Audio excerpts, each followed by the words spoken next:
예수님은 3년 동안 공적 생애를 사시면서 활동을 하셨습니다. 예수님이 이 땅에 오신 것은 삼위일체 하나님의 그 가르침에 따르면 성부 하나님께서 성자 하나님 예수 그리스도를 이 땅에 보내신 것이지요. 성부 하나님, 성자 하나님, 그리고 성령 하나님은 성자 하나님이 몸을 입고 이 땅에 계실 때 그때 거룩한 영으로 늘 함께 하시면서 그렇게 삼위일체 하나님의 사역이 진행이 됩니다. 그런데 3년 동안의 공적 활동을 마치실 즈음에 드디어 결정적인 순간이 왔습니다. 성경 마태, 마가, 누가, 요한 사복음서를 보면 예수님의 전체 생애 가운데서 드디어 때가 왔다, 이런 표현이 아주 중요하고요. 마태, 마가복음에는 그런 표현이 전체 내용의 흐름 속에 이게 구조를 형성하고 있어요. 요한복음에서는 아주 명시적으로 예수님이 사역을 하시면서 내 때가 아직 오지 않았다, 내 때가 아직 이르지 않았다, 아직은 때가 아니다, 이런 얘기를 쭉 하십니다. 그런데 드디어 요한복음 12장에서 예수님께서 하나님 아버지께 감격하며 기도하시는데, 그러면서 아버지 드디어 때가 왔습니다, 이렇게 말씀하십니다. 그러니까 십자가 사건과 연관된 드디어 그 소명의 때, 그리고 당신의 사역을 완성할 때가 왔다, 그런 거죠.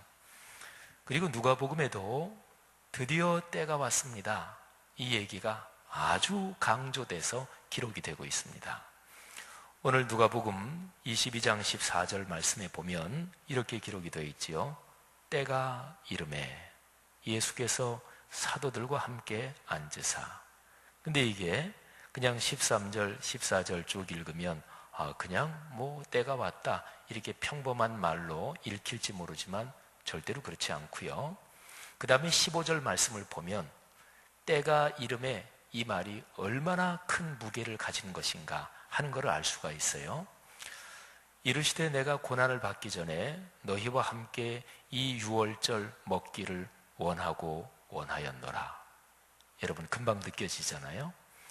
예수님은 드디어 때가 왔는데 특별히 거기에서도 유월절 식사, 그거를 제자들과 함께 먹기를 원하고 또 원했다. 유월절 식사는요, 이스라엘 백성이면 다 먹어요. 1년에 한 번 유월절이 있는데 이스라엘 사람들 중에서 무슨 일이 있어서 혹시 어떻게 하다가 깜빡 잊고 유월절 식사를 건너뛰는 경우도 있는가? 아니, 그런 일은 절대로 없습니다. 이스라엘 사람들, 유대인들은 유월절 식사는 100% 다 한다고 보시면 돼요. 그러면 생각해 보십시오.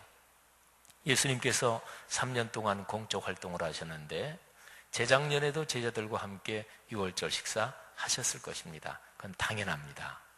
작년에도 유월절 식사를 하셨어요. 그리고 올해도 유월절 식사를 당연히 합니다. 그런데 예수님이 이 유월절 식사를 먹기를 내가 원하고 간절히 바랬다, 이렇게 말씀하신 뜻은 무엇일까요?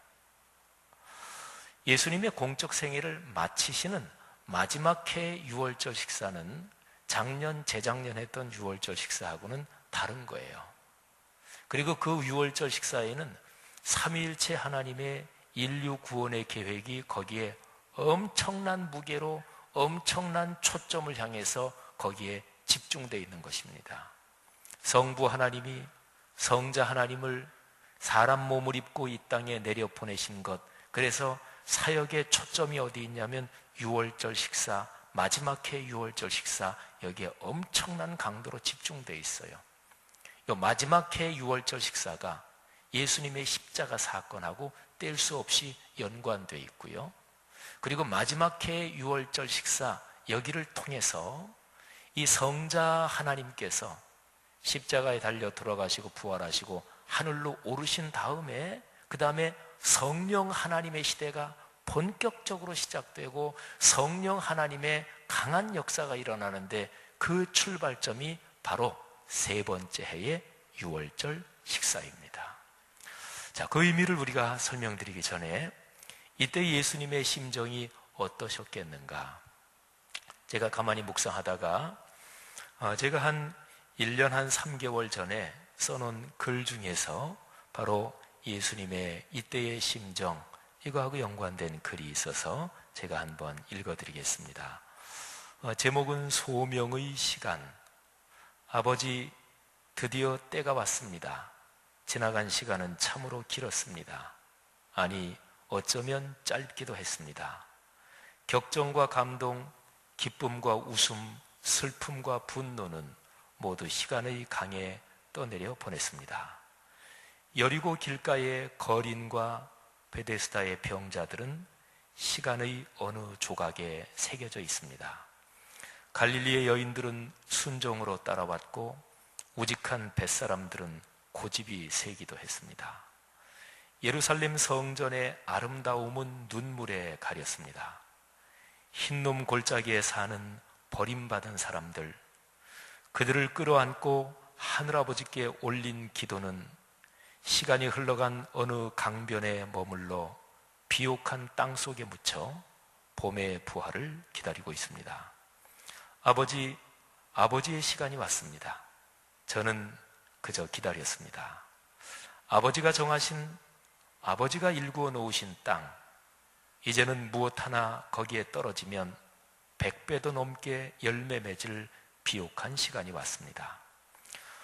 수많은 사람이 기다리고 수없이 많은 날이 지났는데 셀 수도 없는 삶의 궤적들은 아픔과 슬픔, 기쁨과 환희, 기다림과 절망 속에서 누구도 헤아릴 수 없습니다. 마음 깊은 곳에 응어리져 옹이가 된 이야기들이 내리고 또 내린, 말씀이 다 이루어질 때까지 내릴, 영혼의 굳은 살이 다 풀리도록 내릴 은혜의 보혈을 기다리며 오늘 밤도 자지 않고 얘기할 겁니다. 아버지, 이제는 오로지 소명의 시간입니다. 그러나 아직도 하나는 끌어안고 있습니다.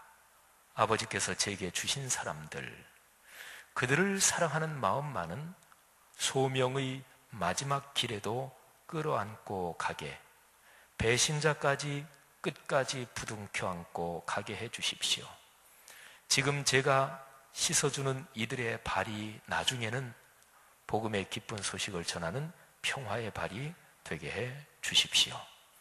소명과 사랑의 어우러짐이 시간의 흐름 그 어디께 있는 영혼으로 통하는 문으로 들어가 잊히지 않는 순간으로 멈추게 해 주십시오. 예수 그리스도께서 2000년 전에 오늘 여기 누가복음 22장 14절 말씀에서 때가 이르렀다. 그리고 요한복음 12장에서 드디어 때가 이르렀다. 그때 예수님의 심정은 어떠셨을까요? 사랑하신 여러분, 예수님은 그런 심정을 가지고 유월절 식사를 제자들과 같이 하십니다. 신앙생활에서 예수님의 심정을 느껴보는 것, 이게 참 중요합니다. 어떤 면에서는 신앙의 성숙은 예수님의 심정을 더 깊이 느끼는 것, 그게 신앙의 성숙이에요. 예수님이 성경에서 하신 여러 가지 사건들, 사셨던 거, 그거 읽고 설교 듣고 또 생각하면서 어이 참 이해가 안 간다. 그 양반이 왜 그러셨을까? 이런 사람이 신앙이 좋은 사람일 리 없잖아요. 성경을 읽고 묵상하고 설교 들으면서 예수님이 병자를 고쳐주신 사건, 예수님이 눈물 흘리면서 기도하신 사건, 이런 거에 내가 깊이 공감돼서 예수님의 눈물이 내 눈물이 되고 예수님의 마음이 내 마음이 되는 거, 그게 신앙이 성숙한 거 아니겠어요? 사랑하신 여러분, 신앙생활 하시고 인생길 걸어가시면서 우리의 주 예수 그리스도의 그 마음을 품고 그 심정을 느끼는 그런 축복이 있기를 간절히 바랍니다. 여러분, 예수님이 이 셋째 해 마지막 식사, 어떤 의미가 있으실까요? 자, 오늘 여기 본문을 잠깐 살펴보면 17절에 보면 예수님께서 잔을 가지고 감사기도 하시고 그리고 그 잔을 제자들에게 주십니다. 그리고 18절에서 의미심장한 얘기를 하십니다. 내가 이제부터 하나님의 나라가 임할 때까지 포도나무에서 난 것을 다시는 마시지 않는다. 의미심장한 얘기죠. 하나님의 나라가 임할 때까지. 이거는 영원한 하나님의 나라를 뜻할 것입니다. 그러니까 예수님께서 다시 재림하셔서 인간 역사가 끝나고 영원한 나라가 임할 그때까지 예수님께서는 포도나무에서 난 것은 나는 다시는 마시지 않는다. 이게 마지막 잔이에요. 이 정도 얘기하면 이게 제자들이 같이 모인 그 6월절 저녁 식사 그 자리가 얼마나 더 숙연해졌겠어요? 자, 그런데요, 유대인들의 풍습에 따르고 관습에 따르는 6월절 식사에 말하자면 본 과정은 그거는 19절부터 시작됩니다.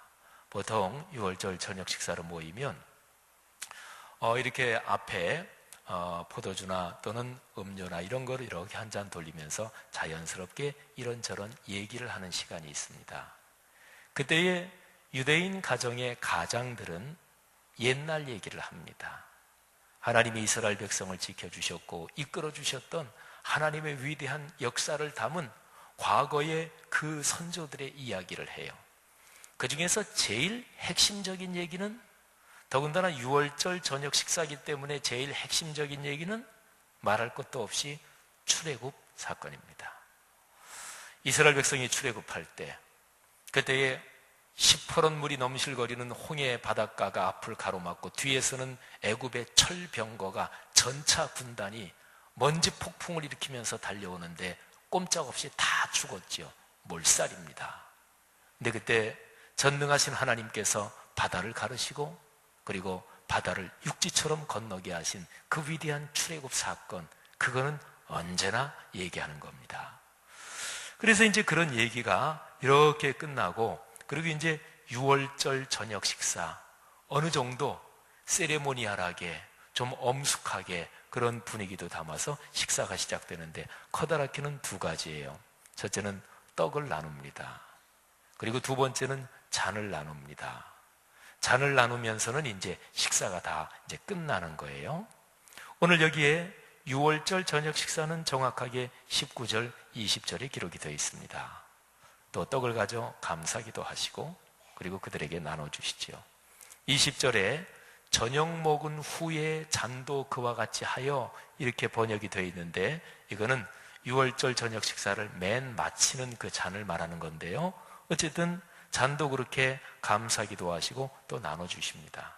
자, 그런데요, 작년과 재작년의 6월절 식사 또는 예수님이 사시면서 33년을 동안을 사시면서 매해마다 6월절 식사는 반드시 하셨을 텐데, 지금 이 6월절 식사가 다른 점이 19절하고 20절 뒷부분에 있습니다. 19절에서 이렇게 말씀하세요. 떡을 주시면서 이것은 너희를 위해서 주는 내 몸이다. 어떻게 들으면 굉장히 이상한 말이죠, 그죠? 너희를 위해 주는 내 몸이다. 너희가 이를 행하여 나를 기념하라. 예수님의 이 얘기를 제자들 중에서 알아듣는 사람들이 있었을 거예요. 또는 알아듣지 못하는 사람들도 물론 있었을 것이고요. 예수님은 사역을 하시면서 당신이 당신의 몸을 던져 희생하시고 세상 죄를 지고 가는 하나님의 어린 양의 역할을 한다, 이런 거는 예수님의 사역 속에서 여러 번 이미 얘기가 됐어요. 그거를 알아채지 못하고 깨닫지 못하는 제자들도 많이 있었겠지만, 그 다음에 잔을 주시면서 말씀하십니다. 이 잔은 내 피로 세우는 새 언약이다. 너희를 위해서 붓는 것이다.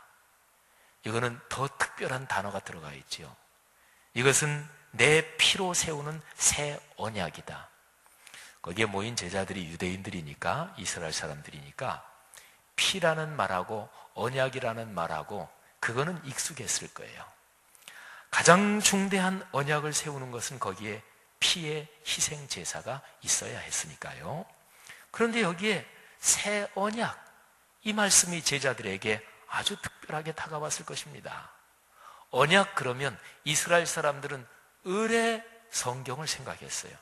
그건 구약 성경에 무수하게 반복된 말이니까 언약 그러면 오늘날 우리가 보는 구약 성경, 그때 당시는 신약 성경은 아직까지 기록되지 않은 때니까요. 그러니까 언약 그러면 성경이에요. 그런데 이 말이 얼마나 커다란 비중을 가지고 들렸을까 이렇게 생각해 보면 잘 알아요. 성경 그거는 절대적인 기준입니다. 이스라엘 사람들에게서는 그거는 자기들의 목숨을 거는 거예요. 하나님의 말씀에는. 그런데 그 하나님의 말씀 성경이 있는데, 그런데 새 언약이라 그러니까 그 말씀이 대치되는 것입니까? 그거는 치워버리고 뭔가 새로운 게 오는 것입니까? 이런 느낌도 가질 만한 표현이란 말이에요. 이게 얼마나 엄청난 얘기인지 이해가 가시겠습니까? 사랑하신 여러분, 예수님은요 6월절 식사를 성만찬 예식으로 새롭게 제정하시는 중입니다. 그러니까 구약 창세기부터 창조 이래로 쭉 내려왔던 삼위일체 하나님의 뜻이 인간의 죄악 때문에 망가지고 깨지고 일그러지고 어그러지고, 하나님이 말씀을 통해 선지자를 통해 수도 없이 말씀하셨지만 사람들이 듣지 않고, 그래서 하나님의 아들 성자 하나님이 직접 세상에 사람 몸을 입고 내려오셔서 인류 구원의 위대한 터닝 포인트를 지금 만들고 계시는 중이에요. 그래서 하나님이 선택하신 백성 이스라엘 백성이 몇천 년 동안 해왔던 그 유월절 식사, 그거를 이제 새로운 시대를 향해서 성만찬 예식으로 제정하시는 거예요.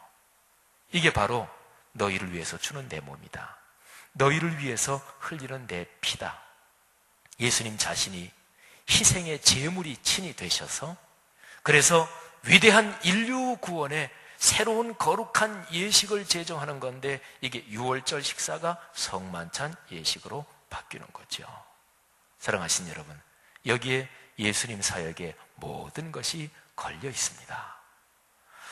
이 성만찬 예식을 제정하면서 주님께서 명백하게 명령하십니다.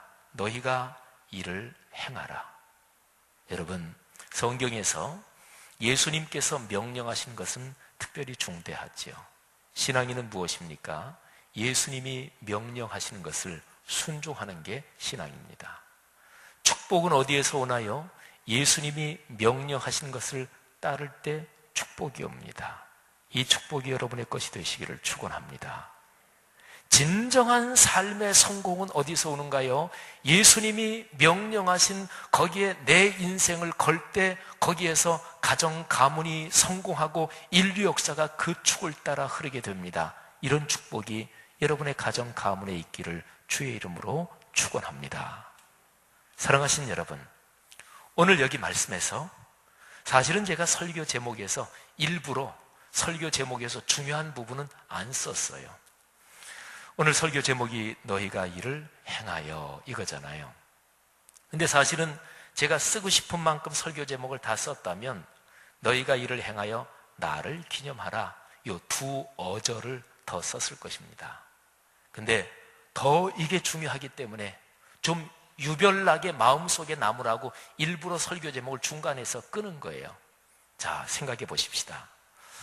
제자들이 그거를 계속 행해서 결국에는 누구를 기념하는 거냐면 예수님을 기념하는 거예요. 여러분, 구약 성경으로 넘어가서 잠깐 한 장면을 우리가 살펴볼까요? 이스라엘 백성의 역사에서 무지무지하게 중요한 장면입니다. 이스라엘 백성이 하나님이 약속하시는 가나안 땅을 드디어 들어가려고 하는 때, 첫 번째 들어갈 때 실패한 그 장면 말고요, 나중에 요단강 이 동편에서 가나안 땅을 요단강을 건너가지고 들어갈 바로 그때입니다. 모세는 40년 동안 이스라엘 백성을 이끌었습니다. 그리고 모세는 가나안 땅에 들어가지 못하고 하나님께로 가야 합니다. 그때 모세가 마지막 유언적인 설교를 합니다. 그 설교 전체가 신명기예요. 여러분, 신명기에서 중요한 내용이 많지만 제일 중요한 거 한 두 가지, 세 가지 되는데 그 중에서 핵심적인 고리가 걸린 그 표현이 이런 거예요. 잊어버리면 안 된다. 제발 잊어버리면 안 된다. 잊어버리면 망한다. 잊어버리면 죽는다. 잊어버리지 말아라. 이게 모세 설교의 요약이에요. 뭐를 잊어버리지 말아요? 하나님께서 지난 40년 동안 광야에서 행하셨던 기적과 전능의 하나님, 그 하나님을 잊어버리면 안 된다. 그래서 그 하나님을 절대로 잊어버리면 안 된다. 그래서 이스라엘 백성의 전체 역사는 여기에 명운이 걸려 있는 거예요. 여기에 운명과 목숨과 그리고 승패가 걸려 있는 거예요. 하나님을 잊어버릴 때 이스라엘 백성은 아주 약해졌고 패망했고 그리고 벌을 받았습니다. 어떠한 형벌 가운데서라도, 어떠한 고통 가운데서라도 하나님을 다시 기억하고 하나님을 다시 찾으면 이스라엘 백성들은 다시 회복됐습니다. 이게 성경의 원리예요. 자, 그러면 다시 오늘이 본문의 장면. 삼위일체 하나님이, 성부, 성자, 성령 하나님이 총출동하셔서 인류 구원의 역사가 지금 초점이 여기에 마치 태양빛을 돋보기로 해가지고 초점을 한 군데 모아서 거기에 열이 집중해서, 그래서 종이나 무엇을 태우는 것처럼 지금 초점이 여기 집중되어 있는데, 그런데 이 제자들이 예수님이 유월절 식사를 성만찬 예식으로 제정하는데 이거를 계속 할까요? 기억할까요? 십자가 사건, 이제 곧 예수님께서 지실 십자가 사건을 이 제자들 교회 공동체가 과연 계속 기억할까요? 중간에서 끊어지지 않을까요? 자기들이 귀찮다고 그냥 치워버리지 않을까요? 사랑하신 여러분, 여기에 예수 그리스도의 사역에 성패가 걸려있는 거예요. 그래서 예수님께서 아주 강력하게 의미심장하게 명령하시는 거예요. 너희가 이것을 행하라. 그리고 중요한 게 나를 기념하라. 예배는 드리지만 예수 그리스도가 거기에 안 계실 수도 있어요.